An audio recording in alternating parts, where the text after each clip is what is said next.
Coucou les amis, je tiens premièrement à m'excuser de cette grande pause, de ne pas pouvoir vous envoyer comme promis un chapitre chaque jour, mais cette fois-ci je suis là, je suis de retour, donc je suis là avec plaisir de vous partager la suite du roman Sam. Donc nous nous sommes arrêtés au 3e chapitre, donc aujourd'hui ce sera le 4e qui va s'intituler La mise au point. La mise au point. Bonjour les enfants. Bonjour papa, maman. En fait, votre mère et moi avons une visite surprise tôt ce matin. De qui? De Joli Cœur. Encore des cauchemars? Plutôt terminé avec les cauchemars. Comment ça, terminé avec les cauchemars, maman?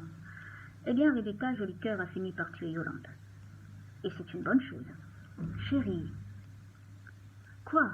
Cette fille a bousillé la vie de notre bébé et de notre Joli Cœur durant 5 ans. Je ne veux plus entendre parler d'elle, qu'elle pourrisse en enfer où qu'elle soit. Chérie, n'oublie pas qui nous sommes. Nous sommes ces personnes qui aiment faire le juste et n'aiment désirer du mal à personne et surtout à celle qui nous a fait beaucoup de mal. Chérie, ne me dis pas que tu n'as pas marmonné dans ton coin une sorte de sortilège maléfique à l'égard de cette diablesse à chaque fois que tu penses à notre bébé et aux tortures que notre Joli Cœur endurait chaque jour. Bon, laissons de côté la négativité puisque tout commence à rentrer dans l'ordre à partir de maintenant.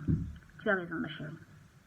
Eh bien, notre Joli Cœur a sorti son plus beau sourire ce matin. Je crois que tout le monde sera avec moi, que nous voulons tous garder permanente cette joie. Oui. Enfin, Joli Cœur est de retour. Mais il est où? Joli Cœur va venir, mais avant qu'il arrive, voici les consignes à suivre. Joli Cœur a des requêtes à nous faire pour cette nouvelle aventure et contentons-nous de l'écouter. Voilà, Alken, tu es enfin rassasié et moi je vais retrouver ma famille. Oui, je sais, je tremble car j'ai tellement peur. Peur de redevenir ce que j'étais après son départ. Peur que tout ceci n'était qu'une petite pause, un répit, et que tout d'un coup, elle me rattrape, peur de décevoir à nouveau ma famille. Mais bon, quand il faut y aller, il faut y aller. Dans le couloir qui mène vers l'escalier, j'entends déjà leurs voix, des voix de bonheur que je n'ai pas entendues depuis 5 ans. Il n'y avait pas que moi qui étais dans la souffrance. J'étais le Joli Cœur de la maison qui arrivait à faire entrer le soleil dans tous les moments. Alors, durant ces 5 ans, ma famille était anéantie aussi. Durant 5 ans, il n'y avait plus de bonjour, tout le monde prenait place, mange et s'en va, et même il arrive qu'aucun n'avait le courage de s'asseoir.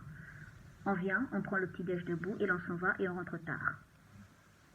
On n'avait plus la force de rentrer à la maison, car à la limite, où on franchit la route qui menait au quartier des médecins, à la limite où on franchit ce panneau universitaire, le poids de la négativité pèse déjà, et ce poids ne fait que s'accentuer en s'approchant de plus en plus de notre maison. On a envie de rallonger encore et encore le parcours, ou pourquoi pas, de déraciner notre maison et l'enraciner un peu plus loin, où il est difficile d'accéder, chemin tortueux, appuyé plusieurs fois sur le frein, obligé de faire attention, d'avancer très lentement.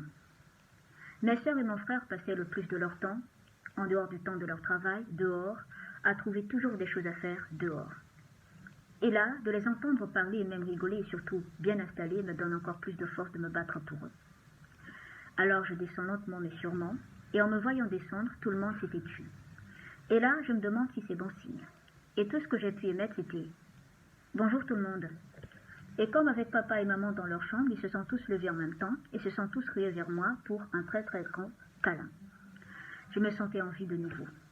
« Et vous allez étouffer Joli Cœur, laisse-le respirer. Maman, Joli Cœur, respire très bien. » Après ces chaleureuses retrouvailles, tout le monde a pris place sur la petite table ronde qui nous servait de table à manger de tous les jours. Il y en a une très grande qui ne sort qu'un événement particulier. On s'assoit par ordre hiérarchique. Il y a papa et maman qui s'assoient côte à côte. Ensuite Mia, notre aide ménagère qui a travaillé ici depuis 5 ans. Oui, avec ma crise, tout le monde n'arrivait plus à suivre, ou plutôt n'avait plus le courage de suivre la cadence de la maison. Qui devra s'occuper de la cuisine aujourd'hui? Les ménages, les repassages, les lessives, les vaisselles. Tout le monde ne voudrait plus rester à la maison. Alors sa venue était un salut pour la famille, mais pas pour moi. Mais elle était tout sauf une simple aide ménagère. Elle était devenue au fil du temps une grande sœur. Elle était comme une des filles de papa et maman. Elle était toujours contente et elle a pu donner un peu de soleil pendant ces 5 ans. Elle était de la famille. Ensuite, à côté d'elle, le grand frère Brandon et sa jumelle Brendan, la suivante. Ces deux-là, on aurait pu dire qu'ils ont inversé leur physionomie. Brandon est notre doux protecteur de grand frère, mais c'est un danger. Le plus doux de nous tous répond toujours présent, à n'importe quelle heure, même à côté d'une jolie fille, pour venir en aide à sa famille. Brandon, quant à elle, incarne la paix, la brute de la famille. S'il faut régler un problème familial, le régler verbalement, elle est la bonne personne. Une petite pensée pour vous, savez qui? Que si l'idée lui venait de me revenir, elle va vivre un sale quart d'heure. Et puis les deux autres filles, Zoé et Rebecca, et puis moi. Je suis vraiment aux anges là, de pouvoir à nouveau retrouver le bonheur quotidien. Il était temps, joli cœur. Je te jure que ce n'est pas une partie de plaisir de manger debout, a lancé ma chère sœur Bren.